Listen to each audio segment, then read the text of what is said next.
What's going on, everybody? This is Chris Class. We're dropping a car vlog on the way to work. Hope you guys are having a wonderful day. Nobody tells you today. Remember that God loves you, Christ loves you, and I love you as well.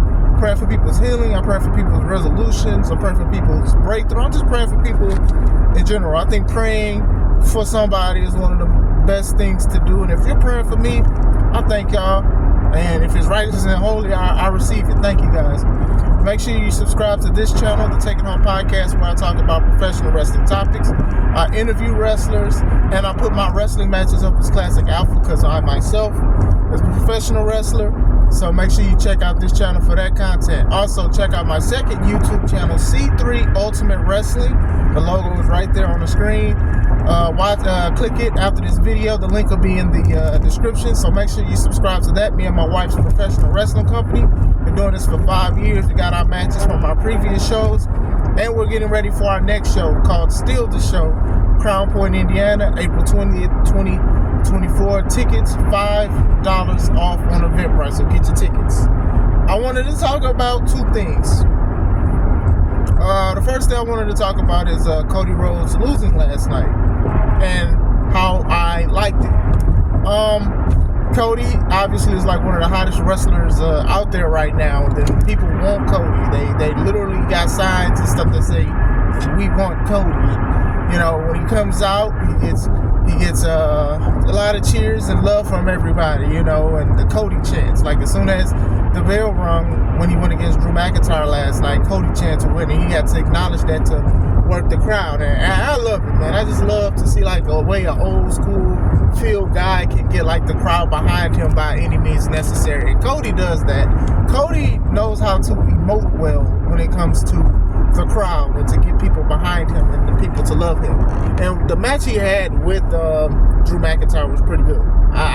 It was good. It was so good that WWE put the full match on YouTube, and I think that is a good idea for a lot of wrestling companies out there. If you're mainstream or independent like myself, is to start putting up some matches, full matches, to show people what they're missing out on. WWE has been doing this for a while. They'll put like a full match up either the day of or the day after. Like, nothing against like AEW, but I think AEW, they probably would do better with views and stuff if they show like full matches sometimes instead of just clips, because I understand they're trying to have a full library and stuff and all that, but still, you want to promote what you have. Even WWE, they'll put like matches from their previous PLEs up so people can look at it. They'll put up stuff from WrestleMania, No Way Out, Elimination Chamber, Royal Rumble. They do a great job with that, and I do recommend a lot of companies to do the same. But it was good. The ending came when Jimmy came out and acted like he was going to stop Cody, and then Cody was about to do the crossroads to Drew, and then Solo, he gave him the Samoan Spike, like how he did last year at WrestleMania, and then Drew take advantage with the Claymore kick. Nice. And, a lot of people be like, well, why would he lose? Why should he lose? He's been doing this and he's been doing that. I think, just like his third loss, I think. But that's the thing. Cody's already went through like majority of the roster already. And the way he lost, he still looks strong. It wasn't like, he was demolished by Drew McIntyre or whatever like that. Obviously, like the bloodline is Roman's bloodline. So they're going to make sure that family stays on top. You know what I'm saying? So Solo is obviously the muscle, the Batista of the Batista to Evolution is Solo to the bloodline. So all of this stuff works because they obviously want to protect Roman and keep the title in the family. So Cody losing, it just adds more things to WrestleMania, And it reminds me of John Cena. When John Cena was actually champion, he'd actually lose some of the matches he'd had on Raw. Like, he'd really lose on Raw. Like, I remember one time he was going against the Great Khali, I want to say at Extreme Rules, and they decided to do a one-on-one non-title match the week of, and Khali demolished him because they wanted it to be like he was a believable and incredible contender to go against the champ. But even then, he would lose. I think he lost to like Shawn Michaels, he like an Iron Man match. It was like a non-title. It was either non-title or he won the champ. Like, he was doing non-title matches. He was winning some, he was losing some, because it was just something to be off the square. Cody is still a contender. He's not even a champion, so it all works. It all works because we can remember when he lost matches sometimes. You know what I'm saying? So Drew is a former 2-time world champion, so it works. You know, he basically had to get jumped to lose. So it's good. I was like, when I found out he lost, I was like, oh, okay, cool. I see what they're doing. You know, it's a warning shot to him. It's like, hey, man, you know, you decided to go down this road to WrestleMania, and here we trying to be roadblocks. It all works. It all works out. You get what I'm saying? So that was the first thing I did want to talk about. You know, I think a lot of people, they hold on to wins and loss records and stuff like that. That's why I was like, I'm not big. I was never big on AEW's ranking system. I'm not big on that they brought it back, because they're going to put themselves back into a booking hole. But when it comes to like WWE, like when somebody loses like Cody Rhodes, it does get people talking about it and things like that. But look at the situation. Look at how he lost. Good storytelling at its finest. So I did want to talk about that. All right, second thing I wanted to talk about, TNA. Well, yes, TNA Wrestling now. So a couple weeks ago, Scott D'Amore, who was the president at the time of Impact Wrestling, he was let go. Now, there's been a lot of things going on behind the scenes. They're saying that he knew he was going to be out the door. They said he tried to buy the company from Anthem. They said the people of Anthem, they lied to the wrestlers and said that he stepped down, but that wasn't the truth. Like, it's been a lot of stuff. So I wanted to talk about this a little bit. So for the past year, Impact, TNA, I'm trying to call it by his new name. TNA has been, you know, making waves like they used to. Sell out events, good quality stuff, good quality matches. A lot of people have been talking about, hey, I'm gonna go to an Impact show. I want to go to a TNA show. Like, it's been a while since people have said that for TNA, and I truthfully speaking, I still don't know exactly where they are. I don't know if they're still on Access or whatever like that, but a lot of people have been talking about TNA. Naomi, she was kind of a driving force too as well. Jordan Grace, Moose, Alex Shelley, like a lot of people was looking at the show again. They was like, okay, cool. You know, they were doing their own thing or whatever. They wasn't at big arenas like they used to, but still, they was doing something or whatever like that. So, like, they was on the rise. So, they let Scott go to hire somebody that's within the company. And a lot of fans were upset, obviously. And then even some of the wrestlers were. Now, we're going to talk about the wrestlers. Now, apparently, a lot of the wrestlers on their X, aka Twitter, they're putting like an hourglass, like time is ticking. Usually when wrestlers do that, that means that they're waiting for either something new to happen or something to run out, i.e. a contract and things like that. A lot of the wrestlers have been frustrated with how the situation was handled. They felt like they were lied to. They felt like they were betrayed. There's a letter apparently that they all got together or had somebody put together to try to say how much they love Scott and what Scott has done for the company. And that's cool. And that's dope that you guys are loyal to Scott and things like that. But let me say this. If y'all leave, there's going to be a lot of people that's going to want that position that you guys have. And I'm just being honest. I'm just being totally honest. Some people don't care about the situation that happened before that. They just want the opportunity.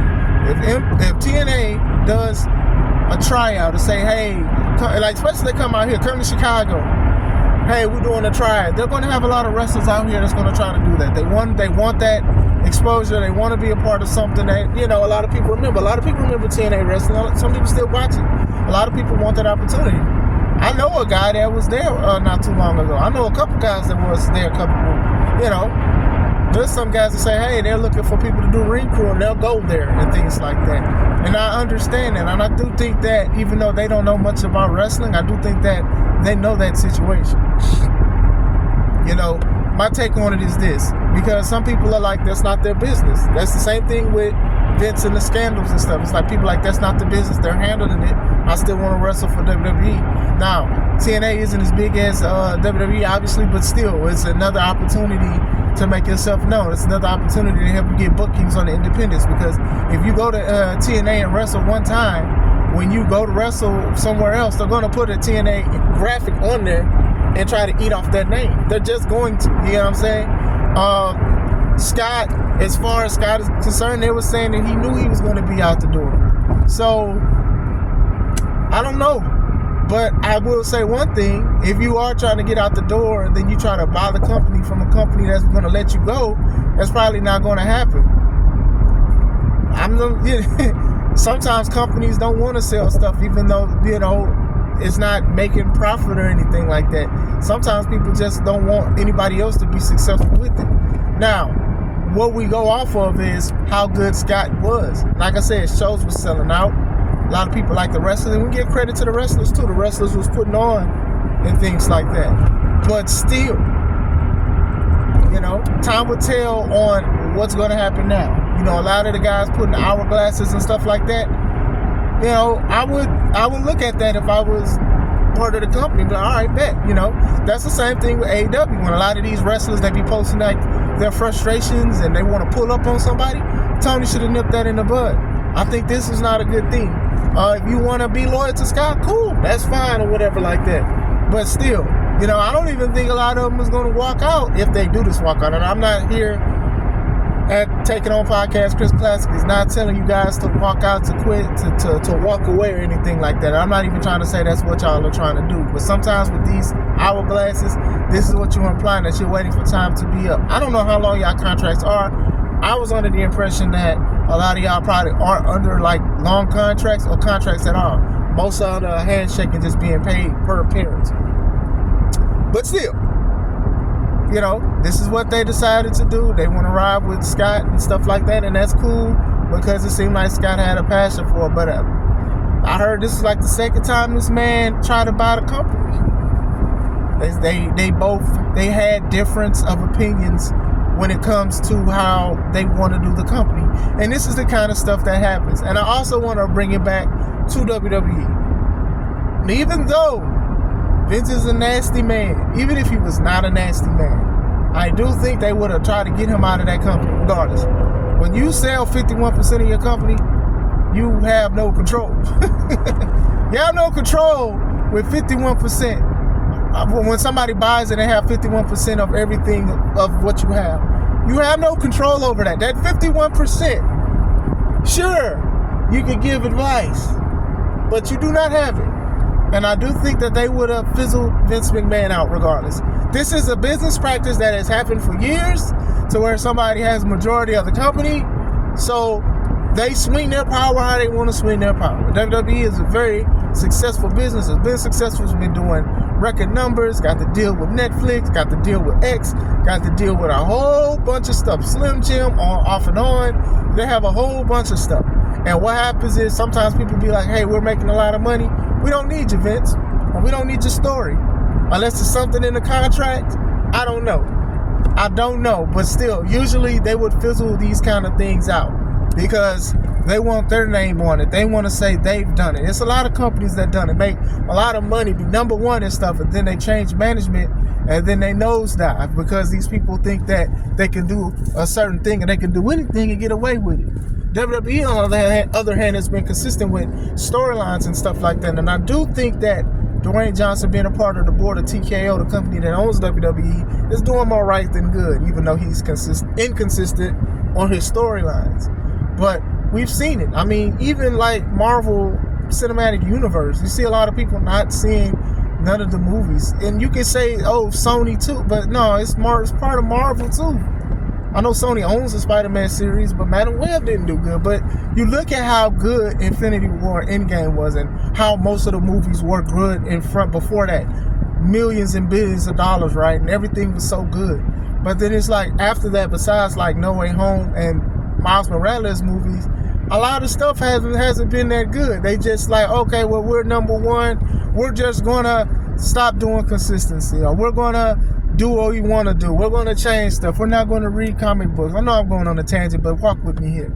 So now you get all these people who have no idea about the characters, and they put self-inserts, and then they don't do good. They don't find the best people for the job, and then they have movies that people don't care about, the characters they don't care about at the time. And look at what's happening with them. That could happen to TNA possibly. It could possibly happen. Time will tell, though. I don't want to sit there and be like, okay, well, this is the worst thing y'all did, because I don't know everything behind the scenes. I don't. So we'll see. If they got to start over, they'll have a roster within hours. The problem is, will they draw? That's the thing. Will they make money? Will they do things like that? We'll see from there. But let's be honest, like, as much as TNA is back and it's called TNA and that's pretty dope and all of that stuff, you know, they still had room to grow. So we'll see. You know, like I said, trying to buy a company from another company, that's never a good thing. And directions of companies, that's always a different thing as well. I mean, even with WWE, you kind of see a direction. Like, look at the WrestleMania promo with Seth, Cody, Roman, and Rock, how it was like more of a movie production more than anything. You know, The Rock is contributing to WWE the best way he can with the Hollywood stuff. And it's cool. It's pretty cool. So that's how I feel.